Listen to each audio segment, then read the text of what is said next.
Human Rights Film Festival underway.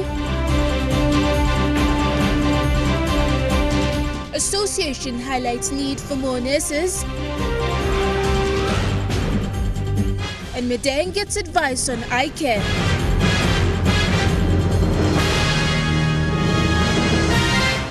This is National EMTV News with Marilyn Diao-Katam. Good evening and thank you for joining me with Saturday's news. Telefomin Hospital in West Sepik has received much needed medical equipment through an Australian High Commission Direct Aid Program grant. The equipment will support the hospital to deliver better antenatal, obstetric and pediatric services. The equipment includes baby scales, stethoscopes, vital sign monitors and suction equipment delivered with the assistance of the Australian Defence Force. Australian High Commissioner Bruce Davis says Australia and other partners will continue to improve health outcomes in Telefomin and across the country. Usinabundi MP Jimmy Oguro will be responding to 2 allegations of bribery petitioned against him by former MP Anton Yagama. Parties involved include Yagama as the petitioner, Oguro as first respondent and the Electoral Commission as second respondent. Yagama's lawyer explained after the court hearing they were given 3 weeks to file affidavits at the Court of Disputed Returns. Yagama was present in court when the matter was mentioned before Justice Colin McHale. The same amount of time will be given to Oguro's lawyer to respond with 15 witnesses to testify.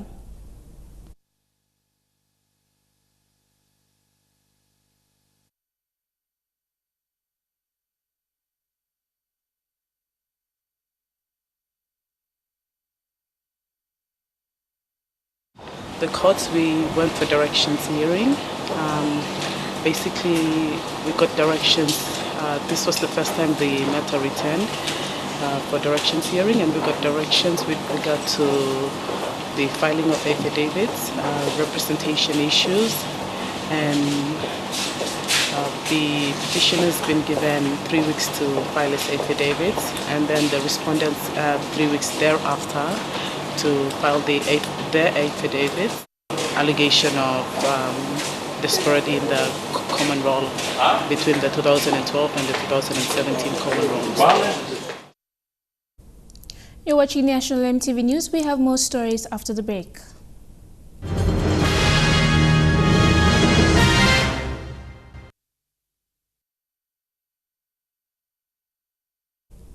Welcome back. Losing candidate Roger Mackenzie Digger has withdrawn the election petition he filed against sitting Central Governor Robert Agorobe. The petition was filed and served soon after the formation of the government in July. The case was called for mention yesterday but withdrawn. This was one of the other 9 cases that went before Justice Colin McHale in the Court of Disputed Returns. The election petition involving Jawaka Governor William Tongup will return to the Court of Disputed Returns on November 29th. The matter went before Justice Colin McHale at the National Court in Port Moresby yesterday for directions hearing. Parties involved in this case include Simon Kaiwi as the petitioner, William Tongup as first respondent, and Electoral Commissioner Patiles Gamato, the second respondent. Grounds on which the petition was filed include allegations of abuse of process during counting of the Jawaka governor's seat during the 2017 national elections. New Guinea's Chief Executive Officer Simon Fu says the new Sabres system will minimize some discrepancies that has occurred over the years. Mr. Fu says the move to adapt this new system is for the airline to operate more efficiently as a business entity and to meet the customers' demand. Sonic is one of the 2 systems which is part of the world distribution systems which airlines can choose from to improve their way of conducting business. And New Guinea has chosen the Sonic to improve its customer service. We will become more efficient to serve our customers better. For instance, on our booking engine, we will become more efficient, and on our website, we will become more user-friendly. As we gradually go through this period of introduction, there has been minimal disruptions, really. It has been very well and very smoothly converted. And that comes from our team of Papua New Guinean implementers who have worked very closely with Sabre. Mr. Fu says the new system is part of the airline's transitioning from the public service mentality to a privately run company. After 44 years of operation, the airline business has tight margins and they need to operate efficiently to serve customers better. As you grow up in 44 years, you have to start looking at ways where we can operate more efficiently and to serve our customers better. Because as our good friend from IATA has just said, the airline business has a very, very tight margins and we need to operate very efficiently. So we are looking at other ways of serving our customers better. Firstly, we have 3 pillars that we work on. We have a customer first policy that we take care of our customers. Then we have a culture committee that also takes care of the transition between a public service owned airline to a private enterprise airline. Mr. Fu says the airline has been going through cost-cutting measures, trying to minimize cost with the creation of some of its subsidiary. One of them is the new apartments located at 7 Mile. And then we have another cost committee that have a look at all our costs. And one of the examples are that over the building next door, we have the company decided 2 or 3 years ago to invest into having our own accommodation quarters so that some of the costs that we incur at hotels can be minimized. Fabian Hakelitz, National EMTV News. Staff of the Modelon Eye Care Clinic in Madang conducted awareness in the town area on the importance of protecting the eyes from danger as part of the World Sight Day celebrations this week. It was made known to the public that eye problems can be caused either by man-made or natural, and that blindness can occur through injuries or through the lime used for chewing betel nut. Eye specialist Joel Dakoiha says most people are unaware of measures to protect their eyes and must visit eye clinics to help restore their vision. Modelon General Hospital Eye Clinic is managed by the Fred Hollows Foundation in partnership with Modelon Hospital and Divine Word University. The eye clinic is one of the few eye clinics in the country that has very qualified eye doctors and surgical units for eye treatment. You're with Saturday's News. More stories after the break.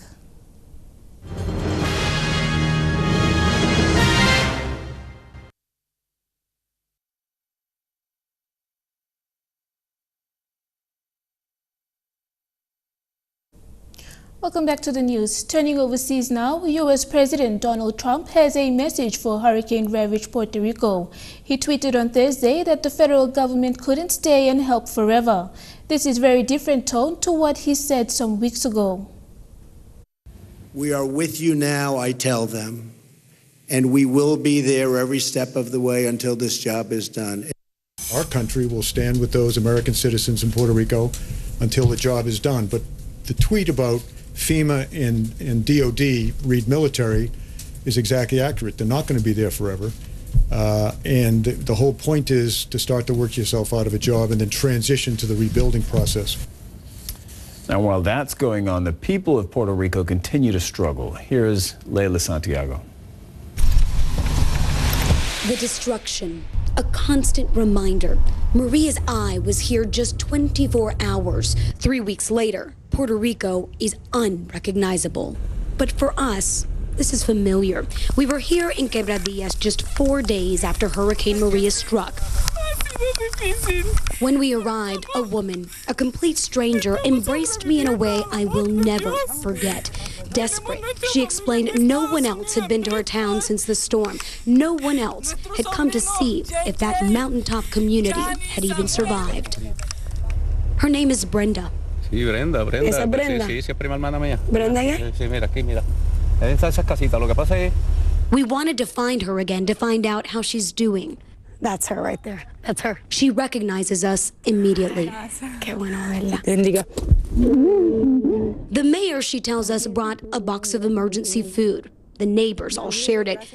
There's nothing left now. The president has said that he's doing an A+ job in recovery efforts. How would you grade? No way. What grade would you give it? I'll give it a D. We have not seen anything. It's hard for them to give the U.S. government a good grade when they still don't have power or water. More than 80% of Puerto Rico, no electricity.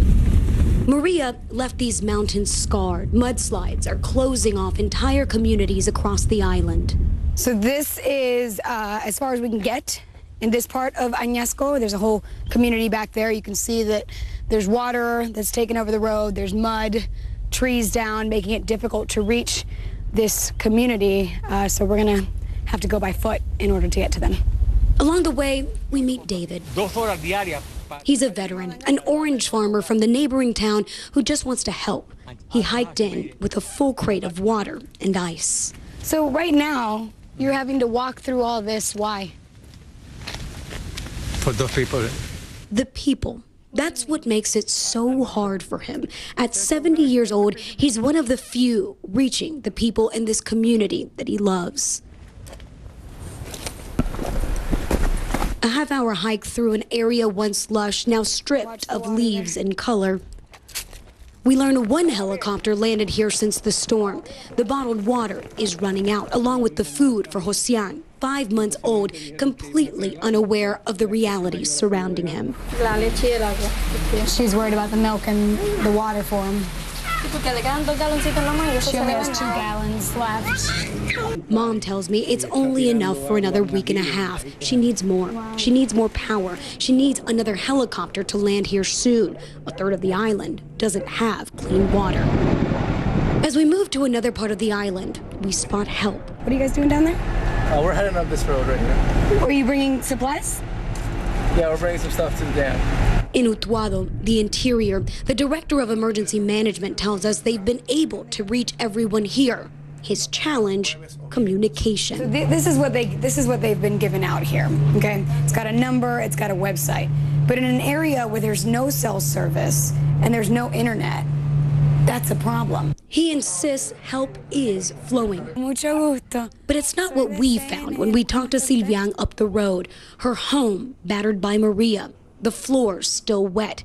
No power here either. I noticed she doesn't have a roof, but I also noticed that flag she's flying. The reason, she says, Esa bandera, ¿por qué lo tienes ahí? Porque ellos son nuestra salvación.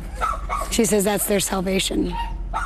Among the devastation, the desperation, she says she flies this flag with pride, waiting for help to arrive. A North American family who were held captive by the Afghanistan Taliban for 5 years have been freed by Pakistani forces. Husband and wife Joshua Boyle and Caitlin Coleman were captured while backpacking in Afghanistan in 2012.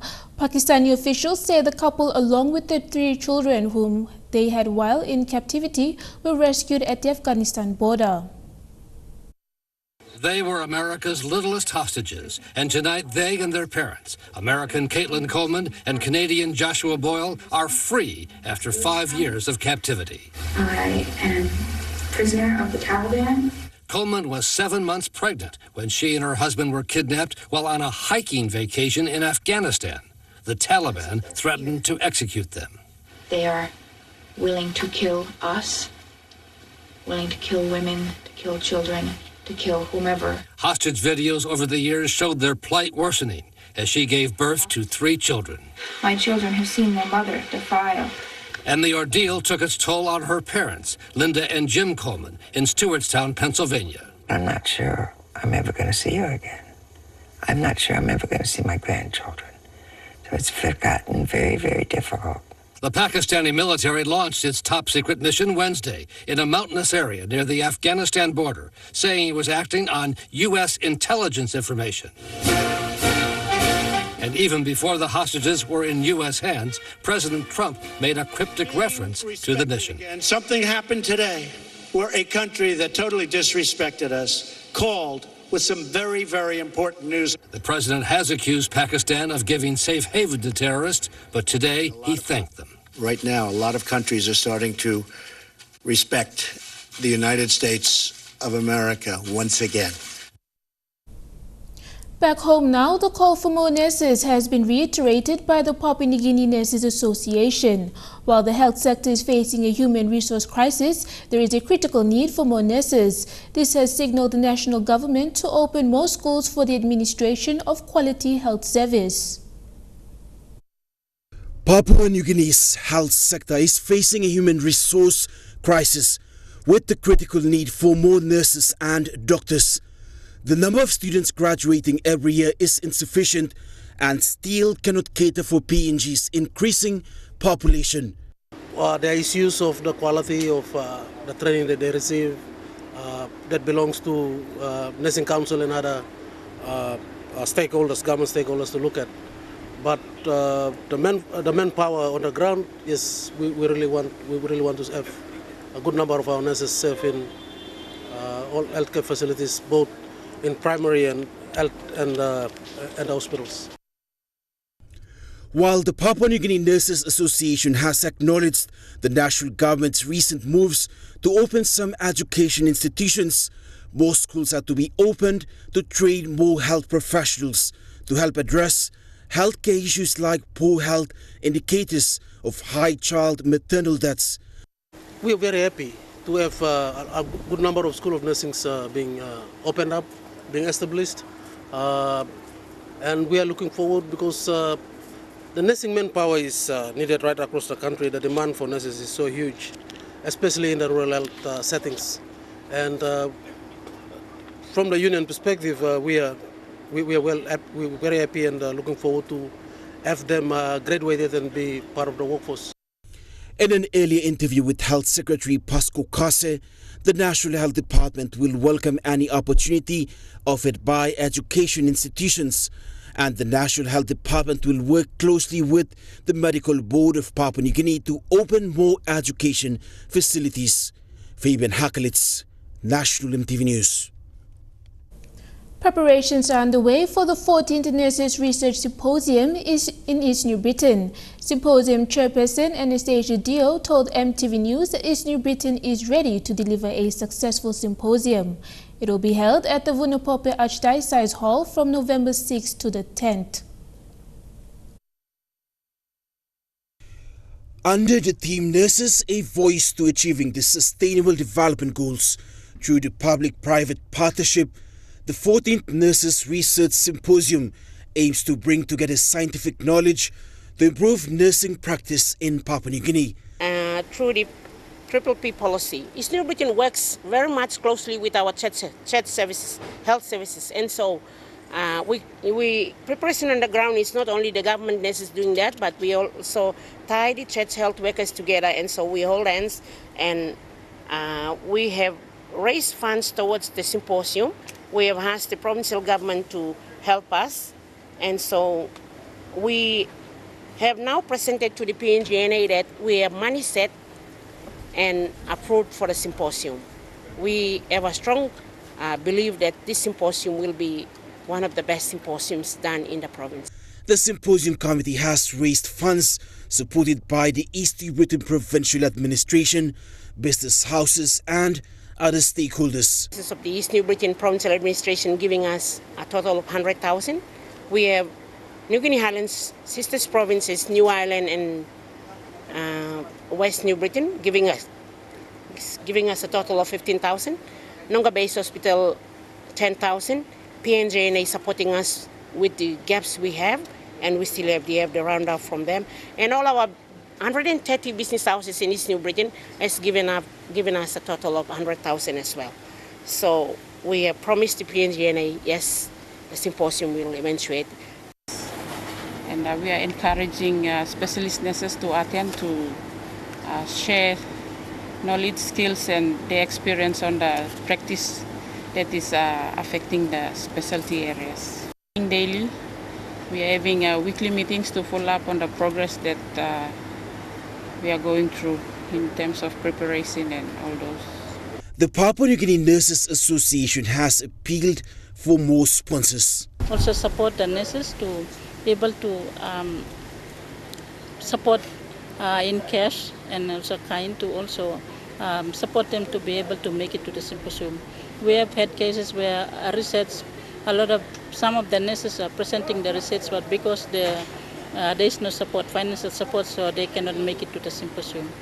So we would like to appeal to the public out there, the business houses who are able to support us in that way, they can be able to support. Many of those abstracts are looking at the theme of this year, which is looking at a nurse, a voice, nurse being a voice in implementing the Sustainable Development Goals. So that's where we are in terms of the abstract, and we want to encourage more nurses. As like for me, being an academic, I want to plea to the nurses in this country that that's the only avenue and they must come and attend. So we share information. For Ibn Haklitz. Madang Governor Peter Yama will be responding to 2 election petitions filed against him at the National Court in Port Moresby, both filed by losing candidates who contested the Madang Governor seat in this year's national election. The first petition was filed by James Yali, former Madang Governor, while the second by former PNG Defence Force Commander Jerry Singirok. Both methods, though mentioned separately, went before Justice Colin McKyle in the Courts of Disputed Returns yesterday. These methods were filed on grounds of allegations of bribery and the ineligibility of former Madang Governor James Yali to contest the 2017 national election. Singirok's lawyer told the court yesterday that they will be needing Forms 6A and 6B and the common roll of Madang Province from the Electoral Commission. Following this, the court ordered the Electoral Commission and the first respondents in both cases to prepare necessary documents before the matter returns to court on Friday, October 27th. It is understood that over 6 persons will be testifying in these matters. Thakla Gunga, National EMTV News. You're with EMTV News. Chukai Sports is coming up next. Don't go away.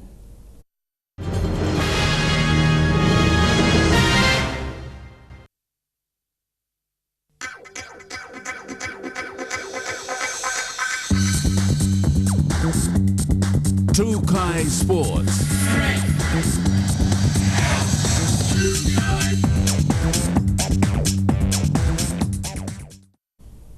Welcome to Chukai Sports. Australia's AFL star Gary Albert Jr. and former Australian Olympian and NBL basketballer Jason Smith were in the country and helped to raise funds for underprivileged children.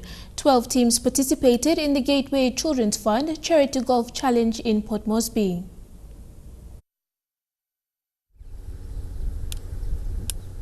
Held each year, the Charity Golf Challenge, organized by Gateway Children's Fund, helps raise money for the underprivileged children. Today, as teams came in their corporate way, Chairman of Gateway Children's Fund, Rick Painter, said the charity raises funds to help care for infant and maternal care, personal well-being, help build elementary schools, provide leadership development programs, and assist with community projects. So all the money we raise goes to the school children, and they get free education, free uniforms, they get fed every day, they get free medical treatment and those sorts of things. And we help them when they leave our elementary school to find places in the primary school. Strong supporters of the charity, AFL star Gary Albert Jr. and former Australian Olympic and NBA basketball player Jason Smith fly in each year to support the drive. I guess it was just more about having a bit of fun, but also telling him a little bit about the game of AFL football and what I do. And then also, we were able to get out to some schools last time and just learn a bit about what Rick's been up to over the last couple of years. So I really enjoyed it. It's been a couple of years since I've been over here now, but just glad that I'm back. Basically what we're doing is just trying to raise funds to help their operations. So they've got a school that helps over 250 children get into primary school, so the basic level of education, so some literacy skills, mathematics. It's just a great grassroots charity that helps kids in need from the poorest communities. So. Apart from supporting the charity, both have also used their individual sport to inspire aspiring young sportsmen and women. It's a good thing for us to be able to participate in a sport that we love, so Gary with football and myself with basketball, and these kids just love it. So I think last time we were here with Gary as well, we ran an AFL clinic, and the natural talent of some of these young men and women that we're able to interact with was amazing. So yeah, it's good fun. Today's Charity Golf Challenge ended with presentations to the winning teams. The Gateway Children's Fund has been operating in the country for over 25 years, providing support to young disadvantaged children. Godwin Eki, National EMTV Sports. You're watching Trukai Sports. We'll be back with more.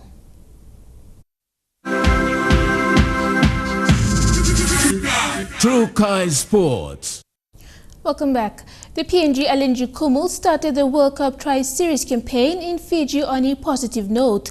It took Kumul skipper David Mead 23 minutes to score the first try. An unsuccessful conversion by Rhys Martin didn't deter the spirited Kumul side. On the 36-minute mark, Aster Boas and Watovo Power Jr. combined to set up a hard-running Luke Page to seal the first 40 minutes by 10 points to nil over Fiji.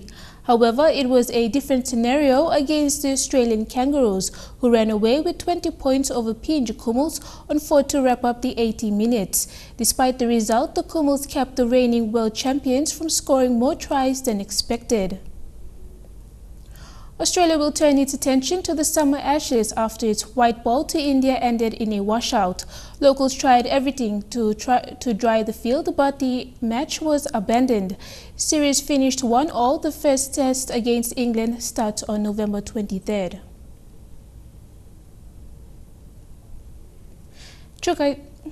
That ends Trukai Sports. We'll have the weather details after the break. Trukai Sports.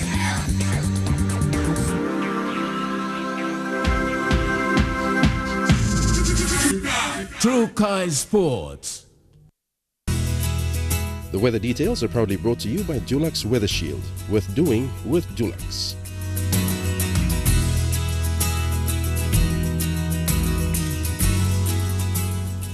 And now looking at the weather forecast for tonight in the southern region, Port Moresby, Daru, Aletau and Popondetta mostly fine and Kerama fine. In Mamase, Ley, Wau and Madang mostly fine and Wewak and Vanumo showers. In the New Guinea Islands, all centers mostly fine. And in the Highlands region, Mount Hagen, Goroka, Kundiawa, Mendi and Wabek all fine.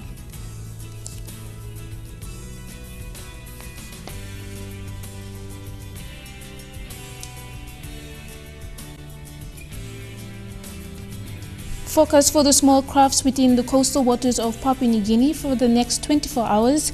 Waters of southern PNG Indonesian border through Torres Strait and Daru to Kiwai Island to Kerama to Yule Island to Hood Point to Samurai Island. Waters of eastern and western Milne Bay Island.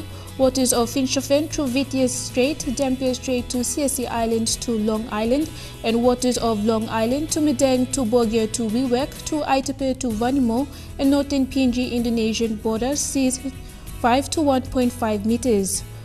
Waters of Samurai Island to Cape Vogel to Finschhofen, and waters of east and west New Britain to New Island to North Bougainville seas 5 to 1.3 meters. Waters of Manus and its western group of islands seas 5 to 1 meters.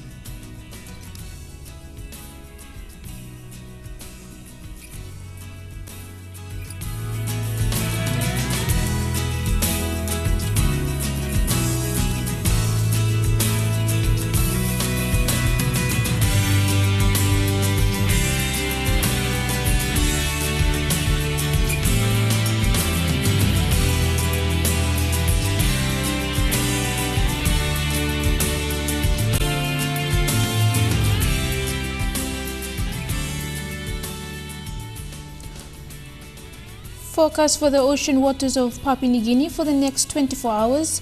Coral Sea seas slight to moderate with southeast winds at 10 to 20 knots. Solomon Sea seas slight with southeast winds at 10 to 15 knots. Bismarck Sea seas slight with southeast winds at 10 to 15 knots. And Pacific Ocean seas slight with southeast winds at 10 to 15 knots.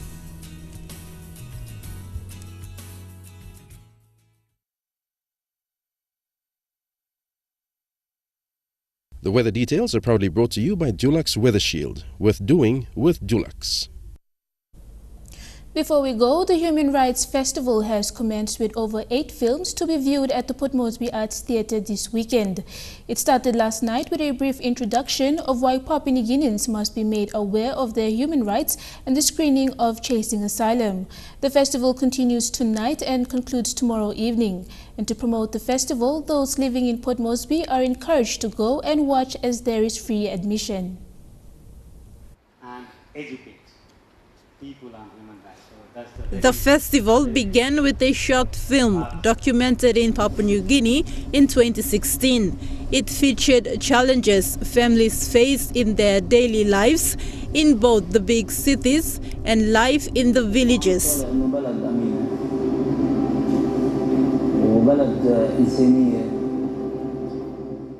The second film, titled Chasing Asylum, is a 90-minute documentary secretly filmed in a number of asylum seekers processing centers in the world. That includes the asylum center in Manus and Nauru. It captures the impacts of Australia's offshore detention camps and how growing up in such restricted areas can affect the lives of children living in the centers. A panel discussion was held after the screening to get comments on the right to seek asylum in any country. Today, another 3 films were screened and attracted more people. Tekla Gunga, National EMTV News. And that's the news for this Saturday, the 14th of October 2017. From the news team, I'm Marilyn Diakotam. Pleasant viewing and good night.